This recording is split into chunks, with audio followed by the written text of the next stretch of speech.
रक्षाबंधन इस बार 3 अगस्त को पड़ रहा है। हिंदू धर्म में इसको बड़े ही धूमधाम से मनाया जाता है। इस दिन भाइयों के कलाई पर बहनें धागा बांधती हैं और भाई अपने बहन की रक्षा का वचन देते हैं। रक्षा के इस सूत्र को ही रक्षा बंधन कहते हैं। ये भाई बहन का बहुत ही पवित्र और अनोखा बंधन होता है। रक्षाबंधन का त्योहार श्रावण मास की पूर्णिमा को मनाया जाता है। बहनें अपने भाइयों के अच्छे स्वास्थ्य और लंबी उम्र की कामना करती हैं। लेकिन क्या आपको पता है कि आखिर रक्षाबंधन क्यों मनाया जाता है और इसके पीछे की क्या पौराणिक कथा है? तुलसी और नीम को राखी बांधने की प्रथा। सदियों से चली आ रही रीति के मुताबिक बहन भाई को राखी बांधने से पहले प्रकृति की रक्षा के लिए नीम और तुलसी के पेड़ को राखी बांधती थी, जिसे वृक्ष रक्षाबंधन कहा जाता था। लेकिन अब ऐसा नहीं होता है। राखी सिर्फ बहन अपने भाई को ही नहीं बल्कि वो किसी खास दोस्त को भी बांध सकती है, जिसे वो अपना भाई जैसा समझती है। और तो और रक्षाबंधन के दिन पत्नी अपने पति को और शिष्य अपने गुरु को भी राखी बांधते हैं।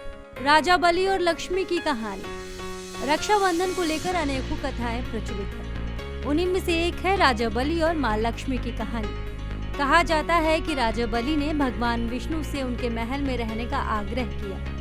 उन्होंने कहा वो भगवान विष्णु के साथ रहना चाहते हैं। भगवान विष्णु मान गए। फिर माता लक्ष्मी ने विष्णु के साथ बैकुंठ जाने का सोचा। उन्होंने राजा बलि को रक्षा धागा बांधकर भाई बना लिया। राजा ने लक्ष्मी जी से कहा कि आप मनचाहा उपहार मांगे। इस पर माँ लक्ष्मी ने राजा बलि से कहा कि वह भगवान विष्णु को अपने वचन से मुक्त कर दे और भगवान विष्णु को माता के साथ जाने दे। बहन को दिए वचन में बंधकर राजा बलि ने विष्णु को बंधन मुक्त कर दिया और फिर रक्षाबंधन मनाया जाने लगा। द्रौपदी और कृष्ण की कहानी। मान्यता है कि महाभारत की लड़ाई से पहले श्री कृष्ण ने राजा शिशुपाल के साथ सुदर्शन चक्र उठाया था। उसी दौरान उनके हाथ में चोट लग गई थी और खून बहने लगा। तभी द्रौपदी ने अपनी साड़ी में से टुकड़ा फाड़कर श्री कृष्ण के हाथ पर बांध दिया। बदले में श्री कृष्ण ने द्रौपदी को भविष्य में आने वाली हर मुसीबत से रक्षा की कसम दी, जिसके बाद से बहनें अपने भाइयों के कलाई पर रक्षा के वचन के लिए धागा बांधने लगी। रक्षाबंधन को लेकर बहुत सारी पौराणिक कथाएं प्रचलित हैं, लेकिन उनमें से कुछ कथाओं के बारे में हमने आपको बताया। तो फिर आप भी जाइए और अपनी बहन या भाई के साथ इस पवित्र त्योहार को सेलिब्रेट करिए। पंजाब केसरी ग्रुप, नई दिल्ली।